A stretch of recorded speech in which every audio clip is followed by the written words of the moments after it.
بس يا نور هو ده الموضوع. مرضيش يخليني اقول لحد. قال لي اوعى تقول لامك ولا لاخوك ولا لمراتك. مش عارف يا نورة الموضوع على ايه بالظبط. يكون على ايه يا احمد؟ على خير ان شاء الله. هتبقى صاحب ارض وهتبقى محدش قدك في البلد. هو الموضوع ده فيه كلام؟ لا، لازم توافق يا احمد. ده مستقبلنا ومستقبل عيالنا. عارف لو ما وافقتش هزعل منك. هتبقى الزعلة النهائية. الفرصة جت لغاية عندنا. بس يا نورة برضو مش لازم نعرف الراجل اللي هشاركه ده ايه دنيته. مش عارف برضو يكون دنيته وحشة، يكون راجل مش كويس، وساعتها ممكن يطردني من الارض. ما انا لازم اعرف برضو. اكيد يا احمد هيبقى فيه عقود. هو انت هتشاركه كده وخلاص؟ ده ربنا بعتهولنا من السما عشان يطلع لنا من اللي احنا فيه. هو في دي عندك حق، وانا عمال اشور دماغي واشوف الدنيا هتبقى فيها ايه. وبعدين برضه يا نورة، اخويا ده لازم ينزل يشوف هو بقى الارض ويشيل المسؤولية. انا هفضل لغاية امتى شايل المسؤولية؟ اه، ده اللي انا بقوله لك يا احمد. احنا برضه عايزين نعمل حاجة لعيالنا، فلازم تشوف المصلحة دي وما تطلعهاش من ايدك خالص. فاهم يا احمد؟ فاهم يا نورة. ماشي يا نورة. بس ابو تامر ده انا ما كنتش بستريح له. مش عارف دنيته هتبقى فيها ايه والله. بس الراجل بيتكلم معايا ما انا اكون ابنه، وكأنه خايف على مصلحتي. جايز يكون ربنا خلاه يسلك من جواه. الراجل هيكون وحش ليه يا احمد؟ ما كنت بتقول اللي هو صاحب ابوك. اكيد عارف القرف اللي انت فيه. يعني هو مش هيكون عارف القرف اللي انت فيه يعني؟ اكيد عارف اللي امك بتعمله فيك وفينا. لا، من جهة دي يا نورة هو عارف، عارف ومتأكد كمان. اديك قلت يا احمد، يعني الراجل جه عشان يطلعنا من اللي احنا فيه. يا كمان هو بيقول لي عشان انت راجل شاطر في الشغل وفاهم في الأراضي. طب وهي دي عاوزة كلام يا احمد؟ اديك قلت اهو. يعني هو جالك عشان عارف اللي انت مش هتأثر رقبته قدام قريبه. أيوة يا نورة، ممكن، عندك حق. خلاص يا احمد، خلي الموضوع ده سر لغاية ما يحصل. وبعد كده شوف لنا بقى، اشتري لنا بيت ونبقى قاعدين في بيت لوحدينا. إن شاء الله يا نورة، قومي بينا بقى نروح ونشوف الدنيا في البيت فيها ايه، وما تقوليش لحد لما الموضوع يتم. حاضر يا احمد.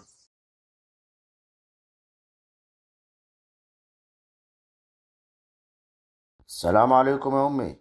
وعليكم السلام يا احمد. وانت يا بنت يا نورة، وانت اخرت ليه يا بنتي مع جوزك في الغيط؟ وانا مش قلت لك تعالي بدري عشان تعمل الفطار؟ ولا ايه حكايتك بالظبط؟ انت يا بنت هتجننيني معاكي ولا ايه؟ لا يا حاجة، ما اخرت. انا ما كملتش وقت، انا ما كملتش ساعة. وإيه يا حاجة؟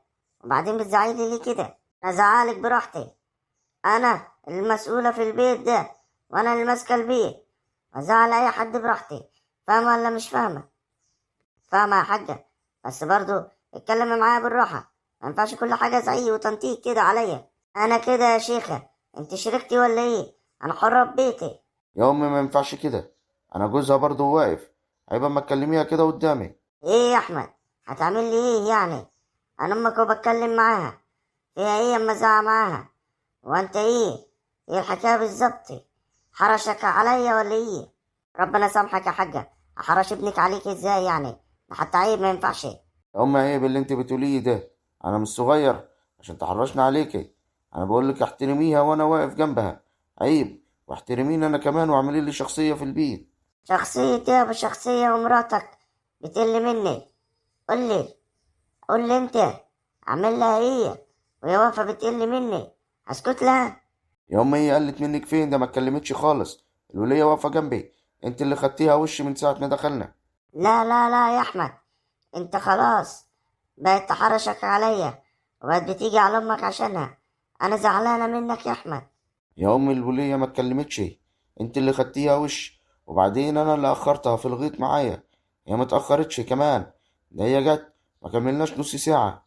برضه يا أمي كلامك غريب. ولا غريب ولا حاجة يا اخويا. مراتك متأخرة، ومفروض اللي احنا في رمضان وفي فطار لازم نجهز. اما ايه؟ مين اللي هيفطرنا النهاردة؟ هنفطر ايه والله يا عم احمد؟ اما مراتك ما جاتش لغاية دلوقتي، وبعدين جاية بتتكلم معايا بطريقة وحشة. يعني هي ما فيش إلا مراتي في البيت دي يا أمي؟ ما في واحدة قاعدة ليل ونهار بره قدام الباب ماسكة الموبايل، ما تعمل الفطار مرة. وانت يا احمد اللي هتقول مين اللي يعمل ومين ما يعملش؟ يا اخي عيب عليك حتى. ده انا واقفة يعني انا اللي بقول دلوقتي عاوز ما تخلينيش احس في البيت؟ ما هو انت كلامك يا امي ما ينفعش. واحدة قاعدة قدام الباب ملهاش الا التليفون، وواحدة جاية عليها. حتى الظلم حرام. ظلم ايه اللي حرام يا عم احمد؟ قول لي، بدل ما تمسك مرتك ترن على عشان ردت عليا تقول لي ظلم؟ ماشي يا عم احمد. بقول لك ايه يا امي، لو مش طيقانة نسيب لك البيت ونمشي. واه واه واه، تسيب البيت وتمشي؟ والله الموضوع وصل لكده يا عم احمد؟ ايوه يا امي، ما انا خلاص تعبت وجديت، مش هستحمل لمراتي الكلام اكتر من كده. لا، ده الموضوع فيه إنة كبيرة بقى. قول لي ايه الإنة؟ قول لي ايه الإنة يا عم احمد؟ معاك فلوس شايلها من ورايا ولا ايه؟ ولا فلوس ولا حاجة، ارض الله واسعة، وزي ما ربنا يعوز هيكون. عندك حق، عندك حق في كلامك يا عم احمد. خلاص يا عم احمد، شوف هتعملوا ايه، وانا اعتبروني مش موجودة في البيت. بقول لك يا امي اللي انت شايفاه. وبعدين انا ما شفتش نورة غلطت عشان تتكلمي معاها بحديد وحش. عاوزاها تعمل لك حاجة قولي لها. بعدين نورة مش مقصرة، دي ولية، بتنظف وتغسل وتعمل اكل وتروح تجيب الطلبات وتروح تساعدني في الغيط. ايه الرحمة بقى يا عالم، الرحمة كفاية. وواحدة قاعدة ماسكة التليفون، قولي لي ماسكة التليفون بتعمل ايه فيه بره؟ ايه شغالة في البورصة وانا معرفش ايه؟ انا اقول لك بتعمل ايه. ست مثقفة واخدة الاعدادية، لكن مراتك ما خدتش حتى ابتدائية. فهمت الفرق من دي ودي؟ ايه هو ده الفرق؟ فرق ايه يا امي؟ اعدادية ايه ومش واخدة ابتدائية ايه؟ على الاقل دي بتساعد جوزها وبتنظف وبتعمل كل حاجة في البيت. لكن الهانم عليها ريش نعام في ايدها. ايه هتوظفوها في البنك المركزي ولا ايه؟ عشان كده خايفين على ايدها تتبهدل؟ وليه جوزها جايب لها شغلانة في البنك المركزي؟ اه ياض، بقيت تتريق عليه مرات اخوك قدامي وانا ساكتة وعمال طايح في البيت ومحدش قادر يتكلم معاك ولا ايه يا احمد؟ ايوه، والمرة دي يوم عملتش حاجة مع مراتي هتبقى فيها حكايات كتير يمي. اول حاجة هاخد مراتي وعيالي وهسيبها لك بيت خالص وهمشي. طب يا عم احمد، اللي انت شايفه. هو اللي انا شايفه.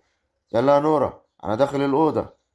يا امي طلبت منك حاجة بالادب والاحترام اعملها لها، طلبتها منك بكده ما تعمليهاش، وانا اللي بقولك. مبقاش حد قادر خالص يا احمد.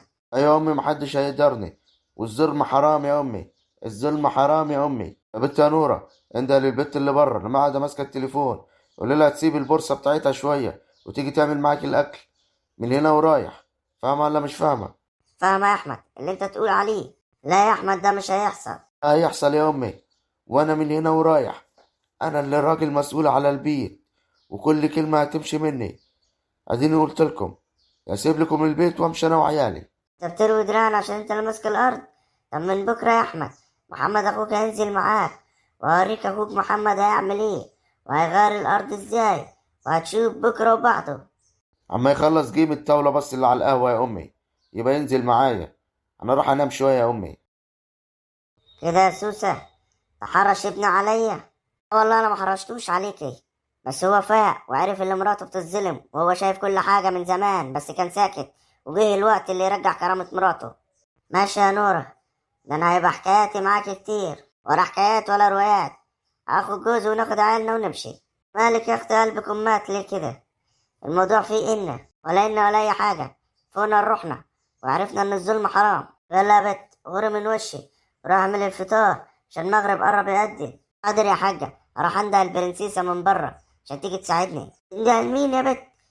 روح انت اعملي الفطار وسيبيها. خلاص يا حاجة مش عاملة فطار، عادي اعمل فطار لجوزي وعيالي بس. انت يا بت بتلوي دراعي. خلاص هي تخش تعمل فطار لجوزها وعيالها وانا اعمل فطار لجوزي وعيالي. ماشي يا نورة، وايه كمان يا نورة؟ هو ده النظام بعد كده يا حاجة؟ ماشي يا نورة، ماشي. اللي انت شايفاه بقى يا حاجة. ها اروح عندها لا، ولا اخش اعمل الفطار لجوزي وعيالي بس؟ روحي، روحي ان شاء الله ما ترجع منها. انا واللي يكرهوني ان شاء الله يا حاجة. تدعي في وشي يا بت. ماشي. جدع يا احمد اللي انت رجعت لي كرامتي، انت جوزي كده حبيبي. ده الموضوع فيه إن كبيرة. الواد قلبه جمد عليا، مش عارفة الواد في ايه؟ يبقى الموضوع فعلا اللي محمد قالهولي عنده حق. في ايه؟ الواد ده شايل قرشين هو والبت دي، وشكله ما يشتروا أرض وبيت ويسيبوني أنا والواحد الواد الوحيد نحتاس. والخوف برضه يكون محمد غلط قدام الواد ده وقال له اللي انت مش أخويا من أمي. ربنا يسترها. عارف يا محمد يا وده حصل منك، ولا انت ابني ولا أعرفك. وبعدين الواد ده فيه إنة كبيرة لازم أنا عارفها. مش عارفة يا ربي، الواد أحواله اتقلبت 180 درجة، لكنه عرف السر. أو يكون مثلا شايل قرشين من ورايا وهيجيب بيهم أرض وبيت زي ما محمد قال لي. الله أعلم، الخبر النهاردة بفلوس بكرة يبقى ببلاش. ربنا يسترها ويجيب العواقب سليمة يا رب. السلام عليكم يا ابو تامر. عليكم السلام يا محمد، عامل ايه وايه الأخبار؟ الحمد لله يا ابو تامر. انا بقول لك ايه يا ابو تامر، انا عرفت سر كبير وجيت اقوله لك، عرفته من امي عشان نخلص موضوع الارض ان شاء الله. سر ايه اللي كبير يا محمد؟ جيت من يكتم السر. انت عارف يا محمد اللي انت عزيز عليا وبحبك ازاي، وانا كنت صاحب ابوك اكيد طبعا، وانا ماليش الا انت يا ابني، انت زي تامر برضو. بص يا ابو تامر، وانا قاعد بتحدد مع امي في حديد كده وحديد موضوع الارض عشان بطلعها في دماغها زي ما انت عارف موضوع الايجار. ايوه فهمان يا محمد، كمل. عرفت من كلامها الواد احمد مش اخويا. ازاي يعني مش اخوك؟ ده حتى عيب اللي انت بتقوله ده. ابو تامر اخويا من ابويا مش من امي. امي بتقول لي ابوك كان متجوز واحده، اتجوزها عشان كان بينه وبينها شغل في القاهره، فاتجوزها فتره معينه، فالست دي حملت في احمد وولدته، فكانت عاوزه تاخد احمد تربيه. ابويا خطفه منها وجابني وجاب امي هنا وعشنا هنا. ادي الموضوع كله. يعني احمد ليه ام تانية، امي ما تبقاش امه. بجد والله؟ ازاي؟ ده الموضوع كبير بقى. ايوه يا ابو تامر، وامي كده كده قلبة عليه عشان امي مش اخويا منها. فادي الموضوع كله. فدلوقتي امي هتسمع كلامي، فانا جاي اطمن قلبك واقول لك ما تقلقش، موضوع الارض هننفذ ان شاء الله. خلاص، انا ابن امي الوحيد، ده مش اخويا من امي. يا راجل، والواد عمال يبيع ويشرط فيك وهو مش اخوك، الا من ابوك بس يا راجل، ده حتى عيب عليه. بعدين يعني هو عارف الحديد ده؟ لا يا ابو تامر، مش عارف الكلام ده، مفيش الا انت التالت اللي تعرفه. يا ابو تامر انا قلت لك عشان انت حبيبي وانا بعاملك زي ابويا. الكلام ده ما يطلعش لحد يا ابو تامر، الكلام ده سر ما بيننا وبين بعضينا. عيب عليك يا محمد، وانا اقدر اطلع كلام زي ده؟ ده انا كنت صاحب ابوك الروح بالروح. تصدق ان ابوك عمره ما قال لي حاجه على الموضوع ده خالص؟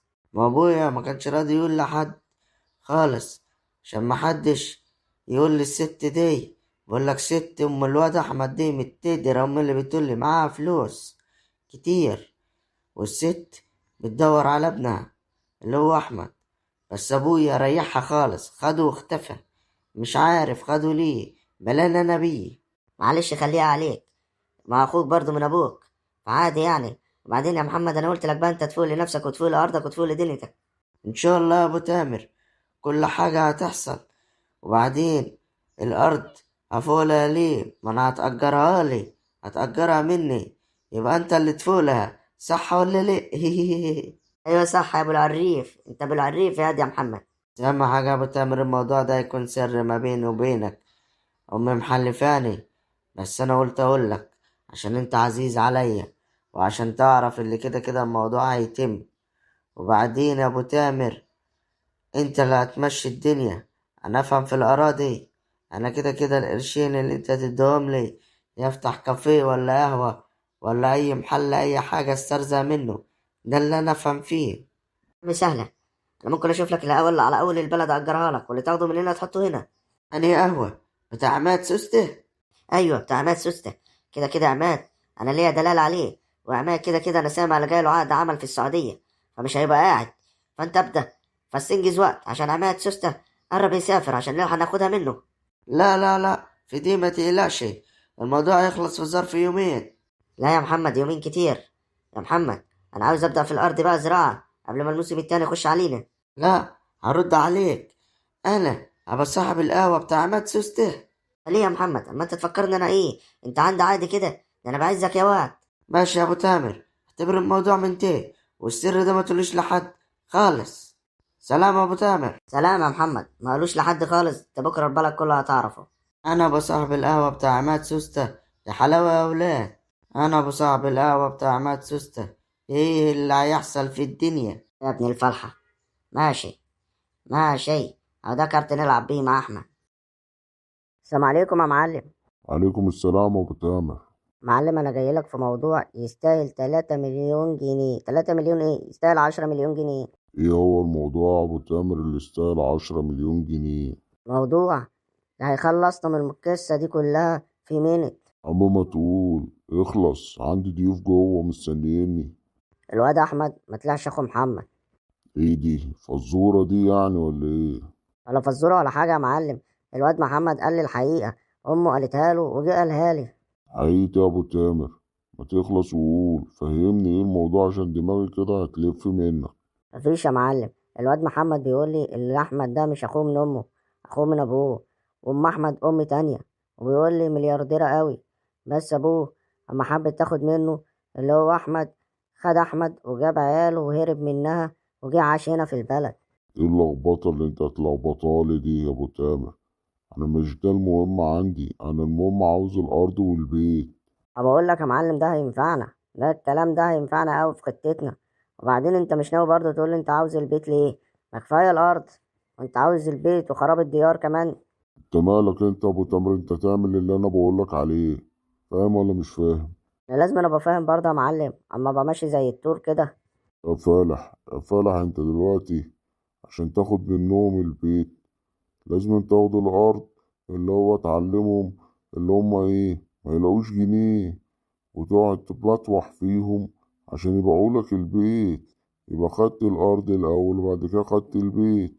انا مش لازمني الارض، انا لازمني البيت اساسا. بس عشان اوصل للبيت لازم الاول اخد الارض، عشان الارض دي مصدر رزقهم الوحيد يا غبي. فطول ما بداخل لهم رزق عمرهم ما هيفرطوا في البيت يا غبي. صدق عندك حق يا معلم، فاتتني دي. اديني بقول لك اهو. المهم يا معلم، انا جاي بقى اقول لك اللي انا اقول لاحمد الحقيقه دي، وبعد كده يتخانقوا مع بعض، ويضطر الواد اللي اسمه احمد الزله اللي امه زلها له يضطر يسيب فيها البيت، وساعتها يبقى الجو خليلنا، وبالمره نلبسه في الحيط.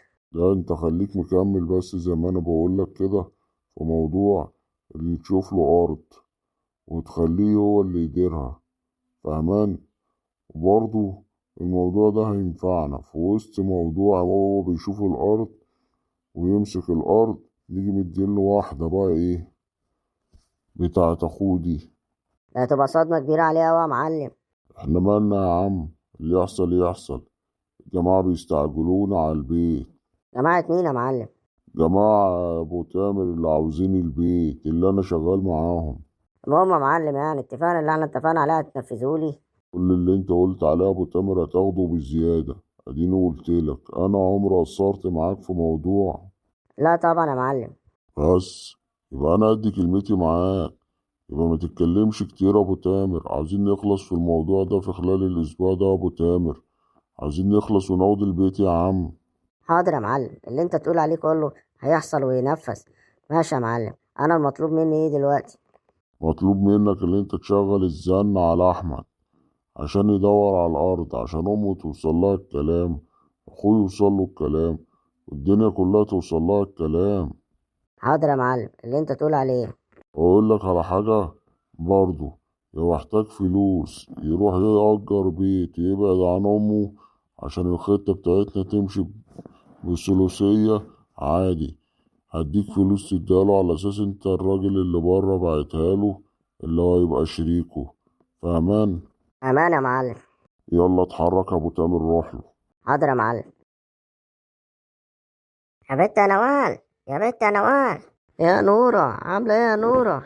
الحمد لله يا اختي، يعني بقالك يومين مش باينة. والله كنت تعبانة شوية. تعالي نخش نتكلم جوه، تعالي. حاضر، جاية وراك اهو.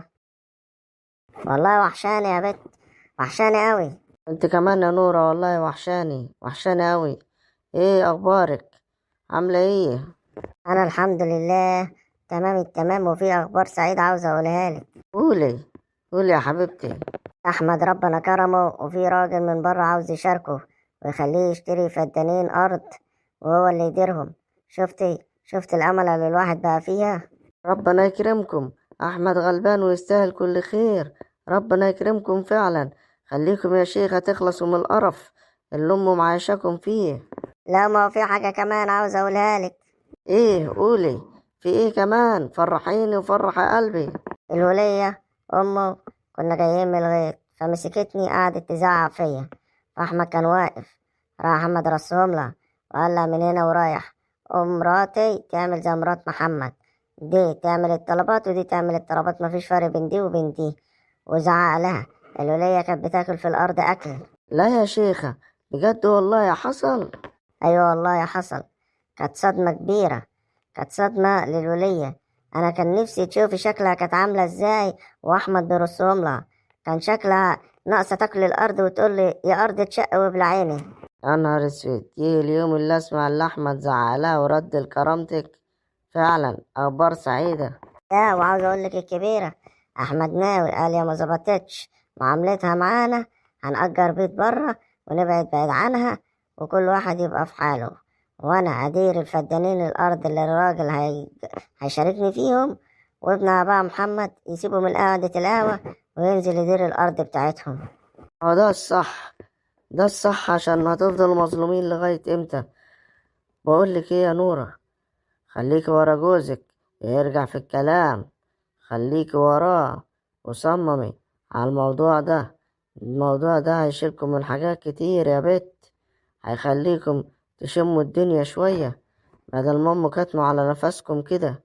وبعدين بعد كده وانتم مشاركين الراجل ده تعملوا حسابكم اللي انتوا تشتروا ارض لوحديكم. وبعدين الراجل ده يشارك جوزك ازاي؟ الراجل ده قريب ابو تامر. عارفاه انت ابو تامر اللي هو كان صاحب ابو احمد؟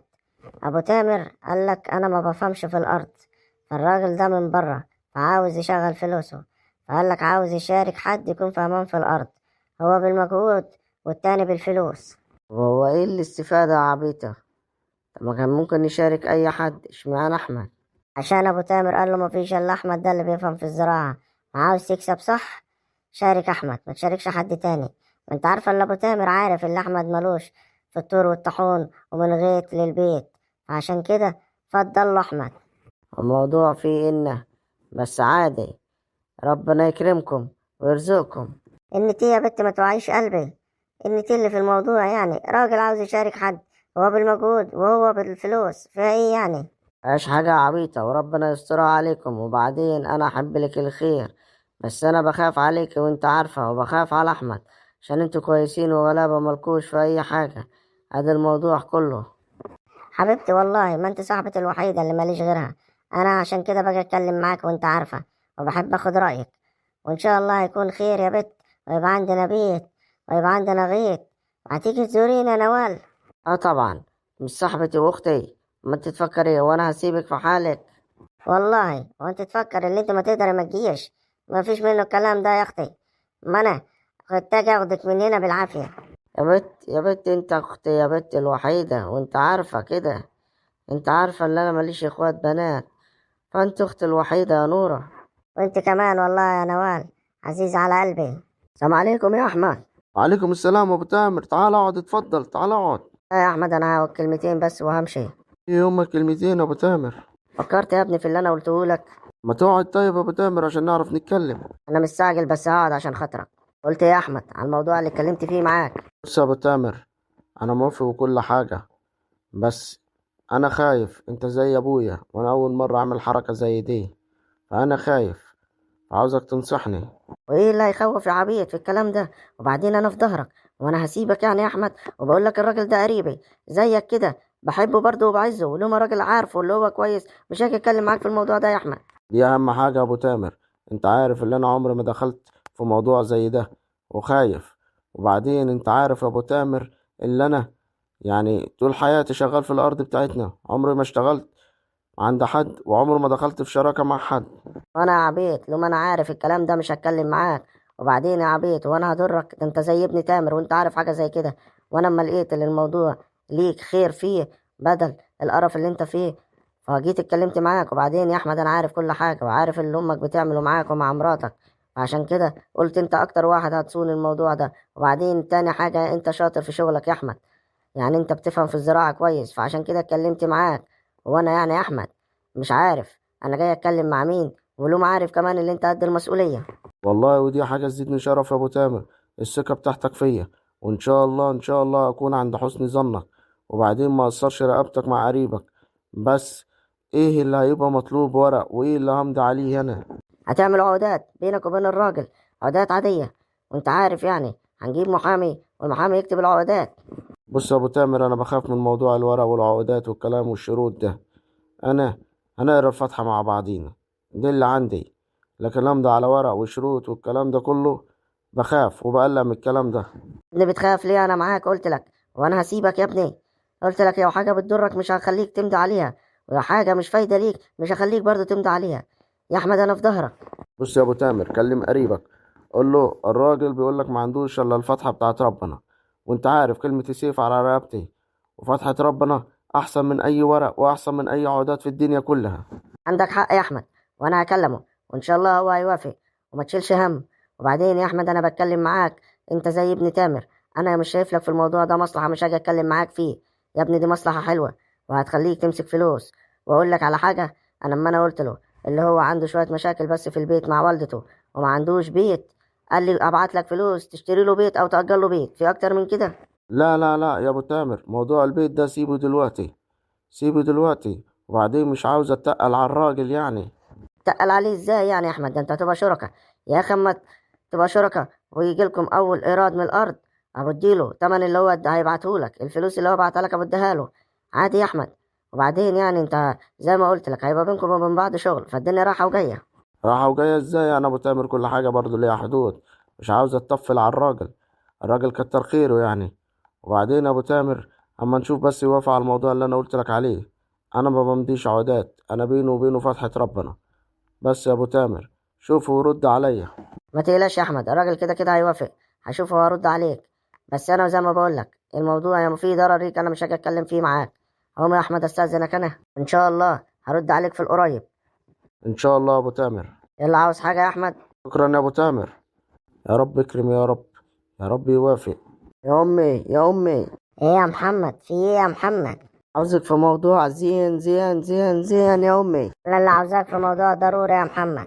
اسمع الموضوع الاول وتفهمي. اسمع مني انا يا محمد.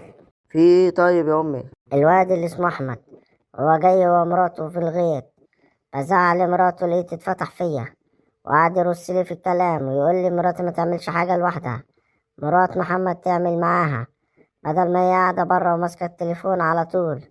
ونزل فيا بالكلام، وكان بيتكلم بطريقة غريبة أكنه في حاجة مجمدة قلبه. أنا مش عارفة هو اتغير 180 درجة ازاي.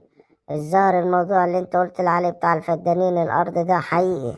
يعني انت لسه واعي على الموضوع ده يا امي؟ ما انا قلت لك من زمان اللي احمد هيشتري فدانين ارض، كذا حد قال لي. هو أسلوبه في الكلام اتغير 180 درجة، وبعدين خلى اللي اسمها نورة دي تتنطط عليا، غريبة والله. ويقول لي ايه لو مش عاجبك ناخد بعدينا ونمشي من البيت. انا مش فاهمة للدرجة دي. اول ما مسك فلوس اتنطط، واموت واعرف جاب الفلوس منين، اما انا بديله مصروفه اقل منك.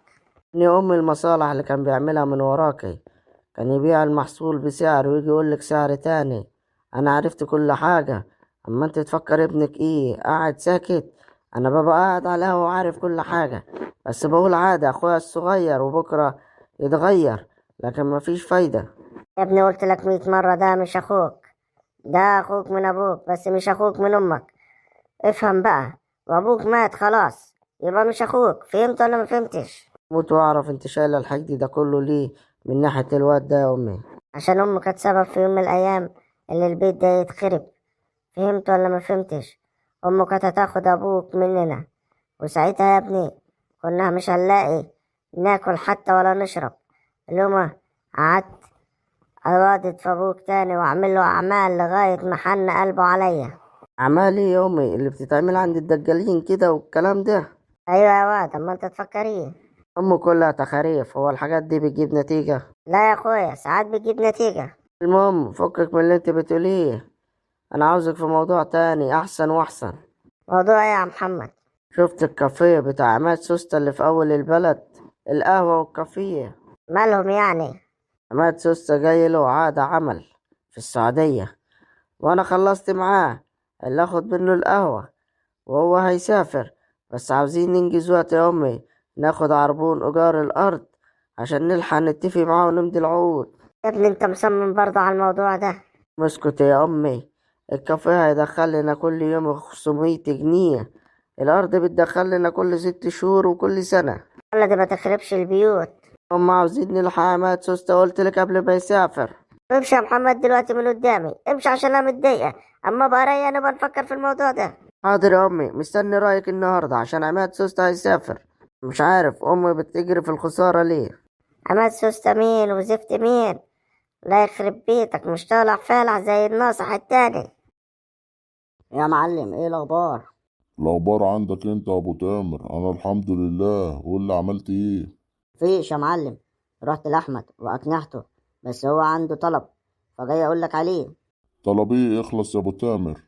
طلب يا معلم اللي هو مش عاوز يمضي عقد، بقول لك نقرا الفاتحة ما بيننا وبين بعض، يبقى الكلام كلمة واحدة يعني. يا عم عادي، كده كده احنا مش عاوزين عقد ولا أي حاجة، احنا عاوزينه كله يبعد عن أخوه وأمه. يعني هو الموضوع كبير مش موضوع يعني جرد. يا أبو تامر يا أبو دماغ كبيرة، افهم. هو أما يبعد عن أمه وأخوه، هما هيضطروا يأجروا الأرض، ويضطروا الدنيا تقف معاهم، وبعد كده يتنازلوا على البيت. فهمت ولا ما فهمتش؟ فهمت يا معلم، فهمت.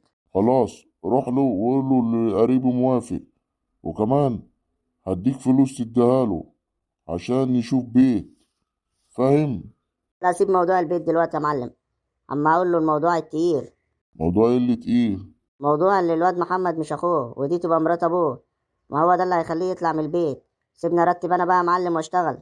ماشي يا ابو تامر، اللي انت شايفه. انا اهم حاجة النتيجة تخلص اليومين دول. اقرب وقت هتلاقيني بقول لك خلاص الدنيا تمام يا معلم، واقول لك تعالى عشان تاخد عقد البيت. ماشي يا ابو تامر، ماشي. بس حاجه يا معلم، حبيبي يا ابو تامر. الراجل ده عمره ما عزم عليا بكوبايه شاي ولا اي حاجه، شكله بخير، شكله منوفي. يلا الخطة قربت تخلص اهي، لما انت كريم يا رب. العافية يا حاجة. الله يعوض فيك يا نورة، كنت فين يا نورة؟ مفيش يا حاجة، كنت عند نوال صاحبتي. مش قلنا منروحش عند البت دي يا نورة ولا ايه؟ هو الحديد بتاعي ما بتسمعش ليه؟ لا يا حاجة، انا اروح، دي صاحبتي، اروح في اي وقت ليها، محدش يقدر يمنعني. يعني السنيورة بتاعتك لما بتيجي تروح لحد من صحابها ولا قرايبها ما بتتكلميش معاها كده ليه؟ عشان دي متعلمة ومتنورة، مش هتقدر تطلع سر البيت، هتتكلم في اي حديد تاني. انا بتكلم في اي حديد تاني. وبعدين مش احمد قالك مالكيش دعوه بيا؟ لا، كلام احمد يمشي عليك يا اختي، ما يمشيش عليا. لا والله، ويمشي عليا وانا اسمع كلام جوزي، ومحدش يقدر يقول لي منعني من صاحبتي. فاهمه ولا لا يا حاجه؟ انت بتكتري معايا ليه يا بت الحديد؟ هنزل اضربك والله. تضربي مين يا حاجه؟ يا حاجه عيب يا حاجه اللي انت بتقوليه ده، انت بنت قليله ادب وزودتيها. انا هنزلك يا حاجه، ما ينفعش اللي انت بتعمليه ده. حاجه سيبيني، عيب يا حاجه، ما ينفعش اللي انت بتعمليه. لا انا بعمله ده، انا مش هقول لك النهارده يا بنت الجزمه. خدي يا حاجة، يا حاجة عيب، خليتي فيها عيب يا بنت الجزمة. حاجة عيب اللي انت بتعملي فيا. من هنا ورايح كلمة تتسمع يا امك. والله لما يجي احمد يقول له مش هيرضى على ضرب ده. انت واحمد بتاعك يا اختي ورينا بتعمل ايه. والله ما انا اقعد لك في البيت يا حاجة، لا غوري من وشي، عيلة زبالة صح. بس انا كده استريحت. يا دي يا مصطفى، يا دي علي، خلي بالكوا يا دي يا تعو. تخافش علينا يا ابوي، ما تخافش، تخافش يا ابوي. بس يا ابوي كده شوف مين جاي من هناك. مين؟ ابو تامر. ايوه احمد، عامل ايه؟ الحمد لله ابو تامر، انت عامل ايه؟ انا سهل الحمد، طول ما انت تمام ان شاء الله. انا وانت ان شاء الله يا ابو تامر. كنت عاوز اقعد معاك لوحدينا يا احمد. حاجة تانية يا ابو تامر، الراجل قريبك موافقش. الراجل قريب وافق وكل حاجه، انا كنت عاوز اقعد معاك عشان في حديد كده متنطور عليك في البلد. حديد يا ابو تامر؟ وانت عارف ان انا ولا بخرج ولا بروح في اي حتة، الناس هتقول عليا ايه يعني؟ ده اللي انا جاي اتكلم معاك فيه، بس عايزين نتكلم بعيد عن العيال عشان ما يسمعوناش. حاضر يا ابو تامر، تعال نخش نقعد جوه في الزراعة. تعالى يلا يا احمد. يا ترى يا مصطفى ابو تامر عاوز ابوك في ايه؟ احنا مالنا احنا؟ ده كلام ناس كبيره، ما تدخلش نفسك على في اي حاجه. حاضر يا مصطفى. يا ابو تامر في ايه يا ابو تامر؟ قلقتني.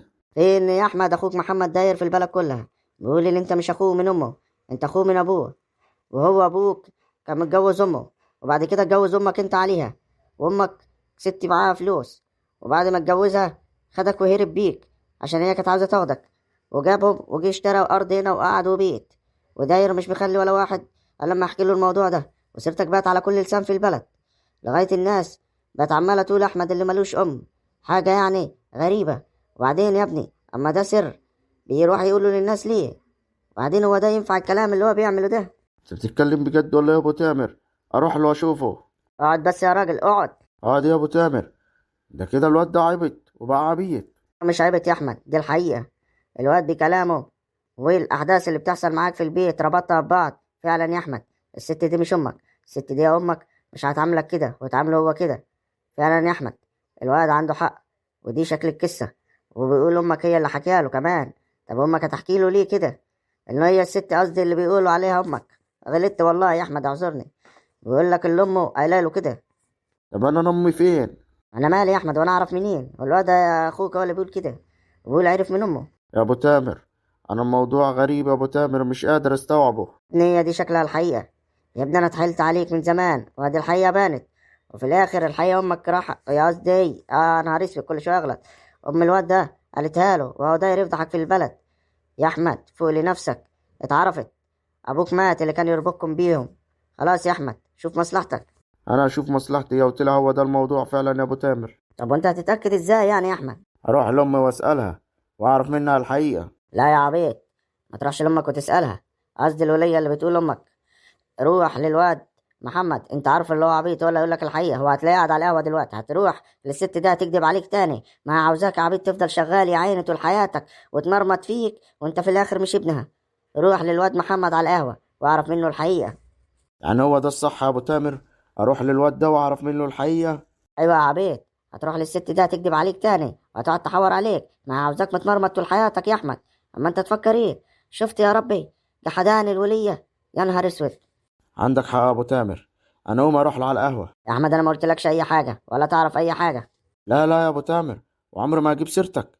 انت تشكر اللي انت دلتني على الحقيقه، انت تشكر والله، واقف في ظهري والله يا ابو تامر. على عموما الراجل قريب وافق، وكمان عاوز يشيع لك قرشين يا عم كمان عشان تشتري بيت او تأجر بيت، شوف اللي يريحك.